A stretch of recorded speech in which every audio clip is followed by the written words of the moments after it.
Good morning বন্ধুরা, তোমাদেরকে সুপ্রভাত জানিয়ে আজকে অনেক দিন পর অনেক মাস পর তোমাদের সামনে ব্লগ ভিডিও নিয়ে চলে আসলাম। আজকে আমি কোথায় যাচ্ছি সব কিছুই তোমাদের সঙ্গে শেয়ার করব।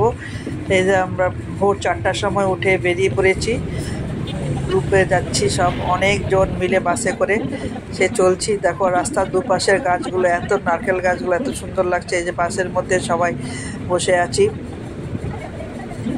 খুব আনন্দ করতে করতে যাচ্ছি।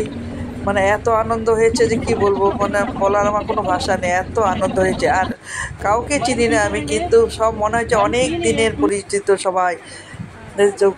বাসে করে আমরা চলে আসলাম শ্রীকাকুলামে এক শিব মন্দিরে, ত্রিশক্তি মন্দির আর মহামায়ার মন্দির।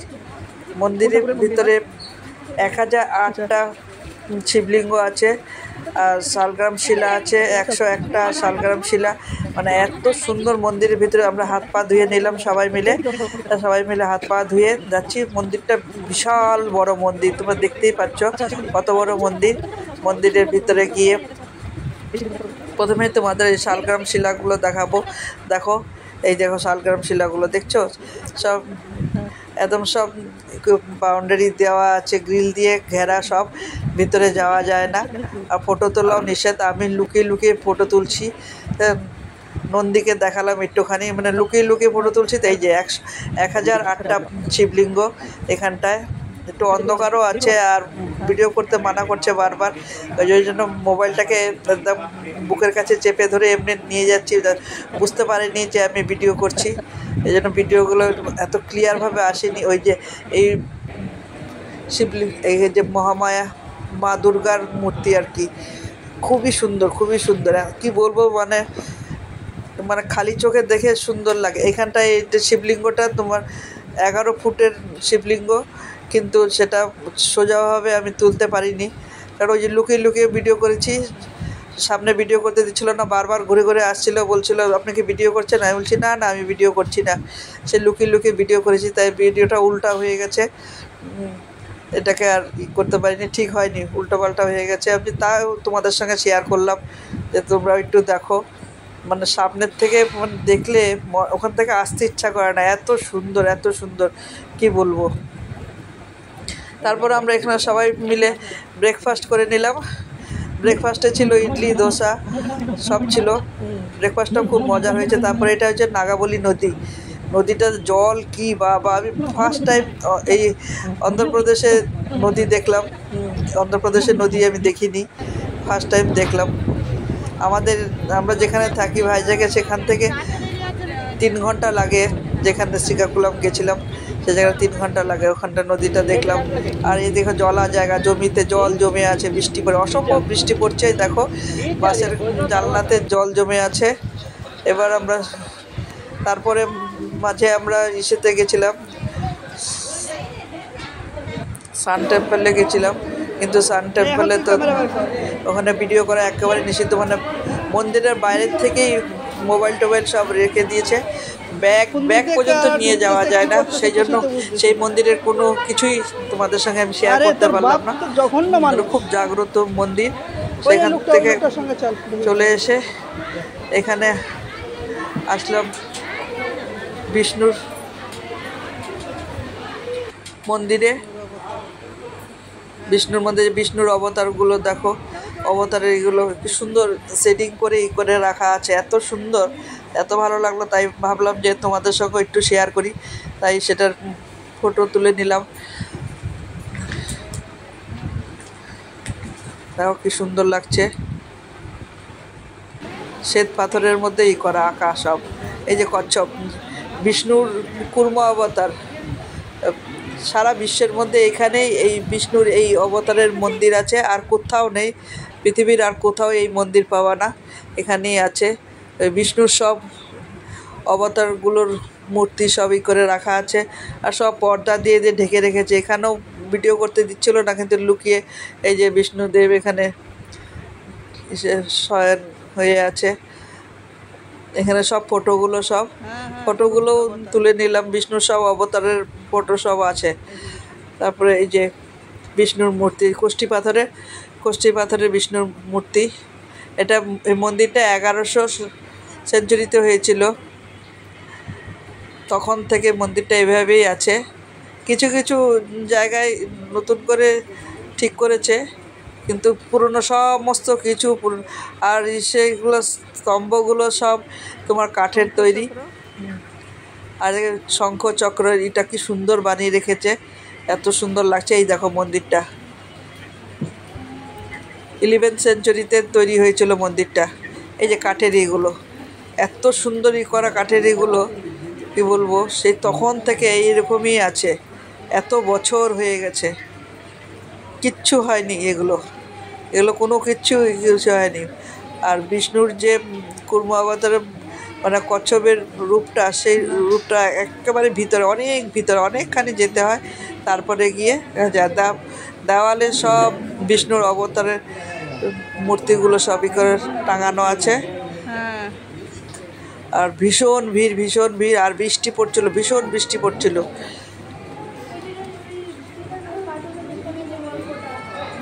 তোমাদেরকে আস্তে আস্তে করে মানে লুকিয়ে লুকিয়ে ভিডিও করছি, তো ভিডিও করতে দেয় না, এই জন্য খুব আস্তে আস্তে হচ্ছে।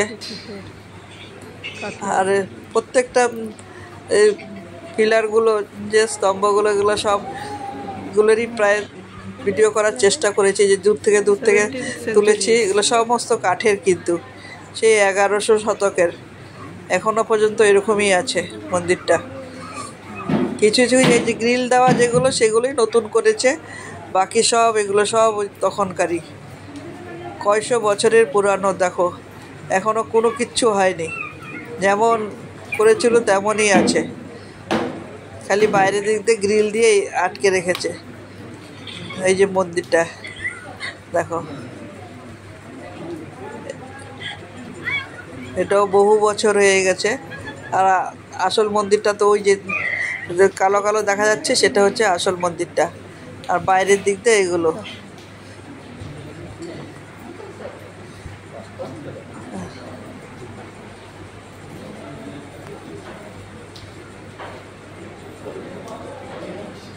লাইন ধরে সবাই যাচ্ছে, একজন করে, মানে ভিতরে ছোট্ট জায়গায় ঠাকুরের মূর্তিটা, একদম একটু ছোট্ট জায়গা, একদম ছোট্ট জায়গায় যেন একজন করে ঢুকতে হয়।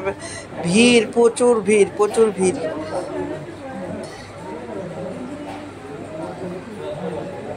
লাইন ধরে যাচ্ছে, যেন অনেকক্ষণ সময় লাগছে। এই জায়গাটা ভিডিওটা অনেকক্ষণ সময় লেগে গেছে করতে, ফাঁকা থাকলে তো তাড়াতাড়ি হয়ে যেত, ভিড় বলে। আর বারবার মোবাইলে হাতও দিতে পারছি না যে বন্ধ করব, উপায় নেই, কারণ একবার অন করেছি, আর বারবার বন্ধ করলে তাহলে আর করা যাবে না, ভিডিও করতে পারবো না। এই জন্য একবার অন করে চুপ করে রেখে দিয়েছি, কোনো রকমে কেউ যাতে টের না পায়। তাও মন্দিরের ভিতরে ঢোকার পরে একটা ভদ্রমহিলা ছিল, উনি বলছে, কী করছো তুমি, ভিডিও করছো না? কেমন না ভিডিও করিনি। ভাগ্যিস উনি হাতে মোবাইলটা কেড়ে নিয়েছিল, নিয়ে কিন্তু কোনো কিছু দেখতে পায়নি, কারণ ভগবানই করেছে যে ভিডিওটা উনি বুঝতে পারেনি, নাহলে তো সমস্ত ডিলিট করে দিত, ভিডিওটা আর তোমাদেরকে সাথে শেয়ার করতে পারতাম না।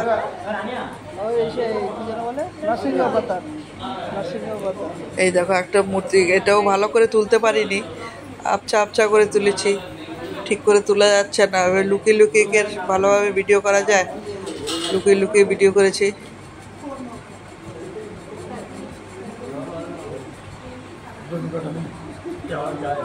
এখন এই যে সব যেখানে ভগবানের মূর্তিটা আছে, সেই জায়গাটা এখন সবাই ঢুকছি। এখন দেখছো পুরো পাথরের মন্দিরটা।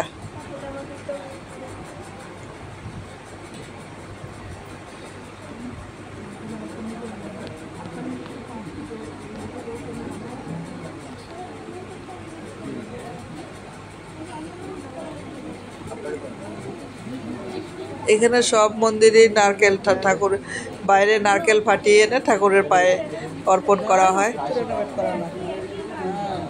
ভিতরে পুরোহিত বসে আছেন, উনি সবাই যাচ্ছে, সবাইকে মন্ত্র বলে দিচ্ছে, পুজো করে দিচ্ছে। আমরা পুজো দিতে পারিনি, এত ভিড়ে পুজো দিব কি করে। ওই দেখো মন্দিরের প্রবেশদ্বার, ভিতরের একদম, এখানে ঠাকুর আছে। বিশাল লম্বা লাইন, মন্দিরও বিশাল বড় মন্দির, অনেকখানি ঘুরে ঘুরে যেতে হয়। আর এখানে তো সবাই ধাক্কাধাক্কি করছে ভিতরে ঢোকার জন্য।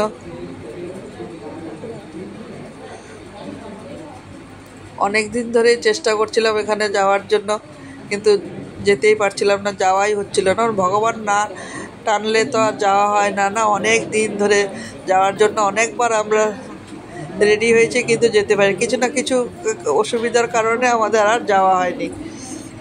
তো করতে করতে এবার একটা গ্রুপের সন্ধান পেলাম আমরা, সেই ইসেতে আমাদের যাওয়া হয়ে গেল, নাহলে তো আর যাওয়া হতো না।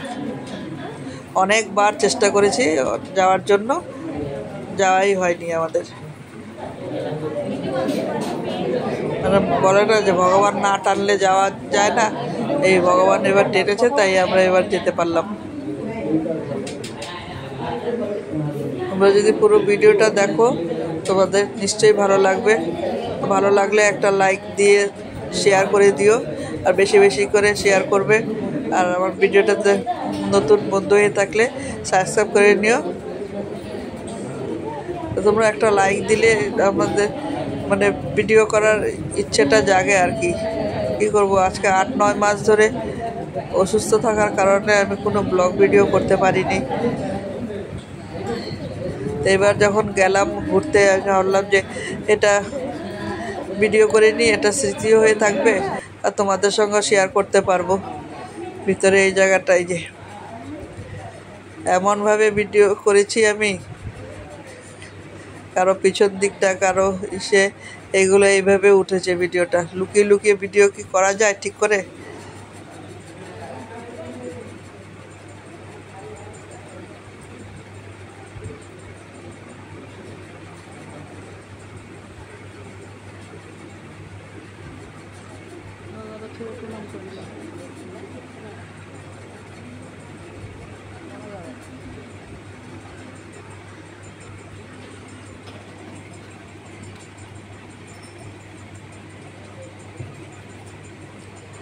মানে একটা গেট দিয়ে ঢোকা, ওই গেট দিয়ে বেরোনো, এই জন্য আরও বেশি ভিড়টা হয়েছে। আরও দুটো গেট থাকলে অসুবিধা হতো না, তাহলে তাড়াতাড়ি হয়ে যেত, এত দেরি হতো না। মন্দিরের ভিতরে সব জায়গায় ফ্যান আছে, সেজন্য গরম লাগেনি।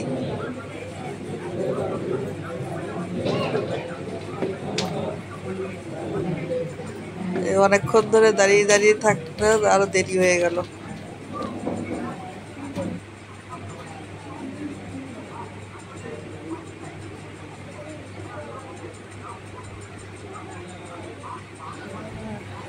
এই যে ভিতরে ঢুকলাম, এই যে এই দেখো সব বিষ্ণুর সমস্ত রূপ এখানটায় দেওয়া আছে, কিন্তু ভালো করে তুলতে পারিনি। ওই যা লুকিয়ে যা তুলতে পেরেছি, তাই পরিষ্কার করে দেখাও যাচ্ছে না। শুধু সবার পিছনটাই ভালো করে উঠেছে, আর কোনো কিছু ঠিক মতো তুলতে পারিনি।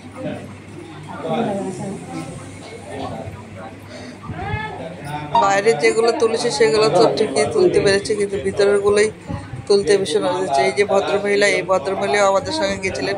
উনি এত সুন্দর গান করেন, সমস্ত ঠাকুরের সামনে দাঁড়িয়ে দাঁড়িয়ে উনি গান করছিলেন, খুবই সুন্দর গানের গলা।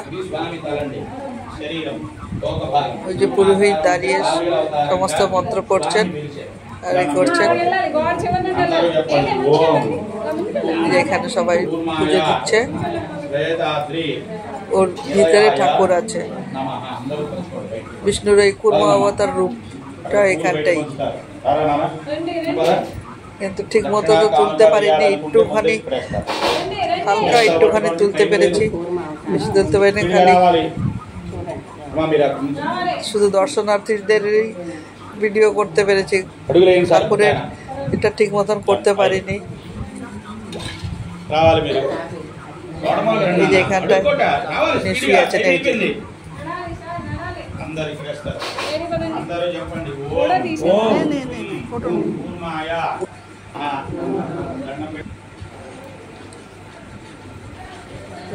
মন্দির থেকে বেরিয়ে সব অবতারগুলা, এটা গরুর অবতার, এটা গরু।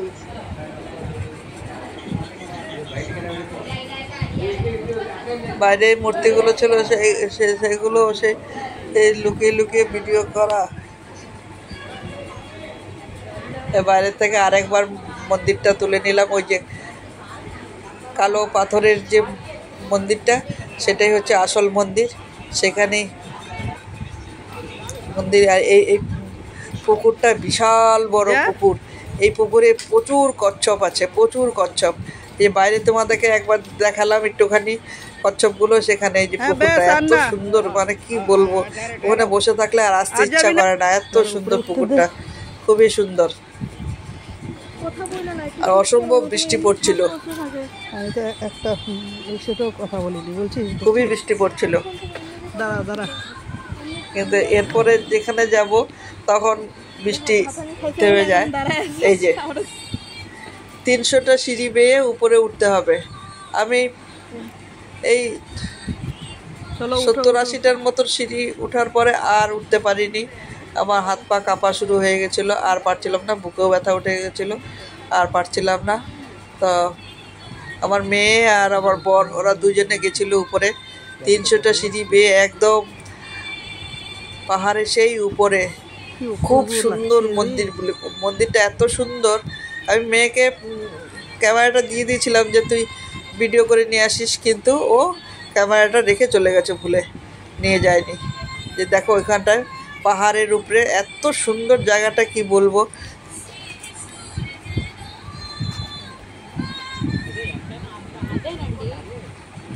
এত সুন্দর জায়গাটা, কি বলবো তোমাদের, বলার কোনো ভাষা নেই। এত সুন্দর, এত সুন্দর, অপূর্ব সুন্দর জায়গাটা দেখতে। মানে সিঁড়ির উপর থেকে ভিডিও করেছি, এত সুন্দর লাগছে পাহাড়টা দেখতে। চারদিকে সবুজ আর সবুজ, এত সুন্দর। সবাই অর্ধেকও যায়নি, কিছু দূর যাচ্ছে, 30টা 40টা 50টা সিঁড়ি বেয়ে উঠে আবার ঘুরে চলে আসছে। কেউ বসে পড়ছে, কেউ চলে আসছে, কেউ যেতেই পারেনি। কয়েকজনই গেছিলো, যে আমার বর আর আমার মেয়ে আর 4-5 জন গেছিলো। আমরা গেছিলাম মোট 40 জন, তার মধ্যে 4-5 জন সেই মন্দিরের উপর থেকে ঘুরে এসছে। আর আমি তো সেই 70টার মতন সিঁড়ি উঠেছি, আর উঠতে পারিনি। অনেক কষ্টে নিচে নেমে এসেছি। আমি ভাবছি যে নিচে নেমেই আসতে পারবো না, যে অবস্থা হয়ে গেছিলো আমার, নিচে নামতেই পারছিলাম না, অনেক কষ্টে নেমেছি। তাও সিঁড়িগুলো ফ্ল্যাট ছিল বলে নামতে পেরেছি, নাহলে নামতেই পারতাম না। যদি একদম খাড়া সিঁড়ি থাকতো একদম, তাহলে হয়ে গেছিলো। মেয়ে দাঁড়িয়ে আছে, আমাকে বলছে যে মাম্মা যেও না, মাম্মা যেও না, তুমি পারবা না যেতে, বারবার বলছিল।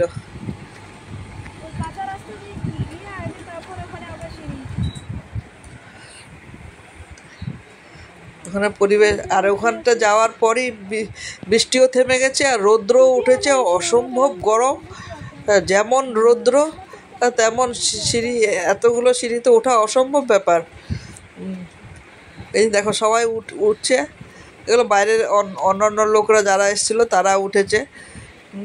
আমাদের গ্রুপের খালি কয়েকজন, 4-5 জনই উঠেছে, আর বাকি সবাই নিচে নেমে চলে গেছে ঘুরে। সবাই ভাবছিল যে পারবে যেতে, কিন্তু যেতে আর কেউ পারেনি, এত রৌদ্র ছিল। রৌদ্র না থাকলেও, ঠান্ডা থাকলে তাও যাওয়া যেত, বৃষ্টিটা থাকলে তাও যাওয়া যেত, কিন্তু বৃষ্টিটা এখানে আস্তে আস্তে বৃষ্টিটা বন্ধ হয়ে গেছে। আমরা প্রথমে ভেবেছিলাম যে এটা বুদ্ধের মনিস্ট্রি হবে, কিন্তু না, পরে দেখা গেল যে অন্য ঠাকুরের মন্দির। পরে আর ওখানে তো যেতেই পারলো না কেউ, আর আমি তো যেতেই পারলাম না।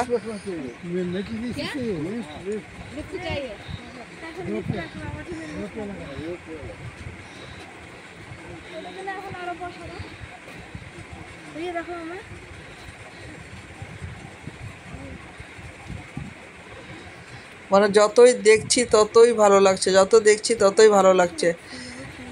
যাওয়ার ভীষণই ইচ্ছে করছিল, কিন্তু কি করব, শরীর সাথ দিল না, তাই যেতে পারলাম না। ও শরীরটা অসুস্থ না হলে, রৌদ্রটা না থাকলে শরীরটা এতটা খারাপ হতো না। রৌদ্রের কারণে শরীরটা আর খারাপ হয়ে গেছে, এই জন্য আর যেতে পারলাম না। খুব আফসোস থেকে গেল, যেতে পারলাম না এখানটায়। এরপরে আরও গেছিলাম বুদ্ধের মন্দিরে, ওখানেও গেটের কাছেই বসে থেকে গেলাম, আর যেতে পারলাম না। তারা এই ছাতা টাতা নিয়ে এসে ছাতা নিয়ে যাচ্ছে, কিন্তু সব অর্ধেক রাস্তার থেকে ঘুরে চলে আসছে।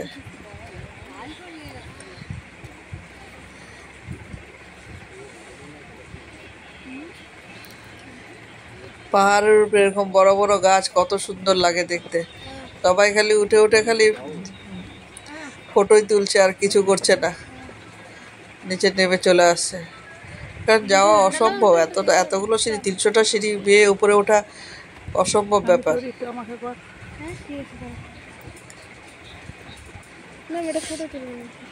আর মেয়ে তো ওকে ক্যামেরা নিয়ে ভিডিও করাতেই ব্যস্ত।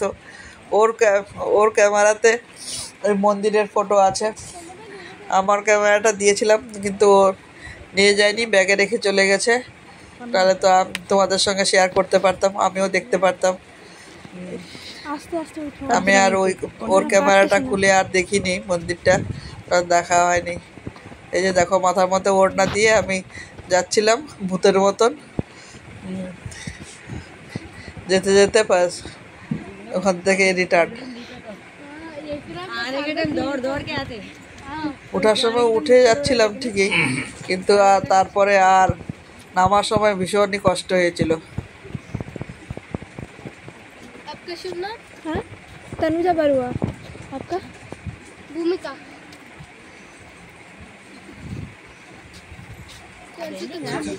Tenth class. हाँ। तुम? 8वीं कक्षा। तुम পিছনে এখানে কথা বলছো, আমি এখানে আগে চলে গেছি। দেখো, মাথার মধ্যে ওড়নাটা দিয়ে নিয়েছি, তাও গরমে। আমি এখানে ভিডিও করবো একসাথে। মাথা খারাপ হয়ে গেছে একদম। জল খাও মাম্মা।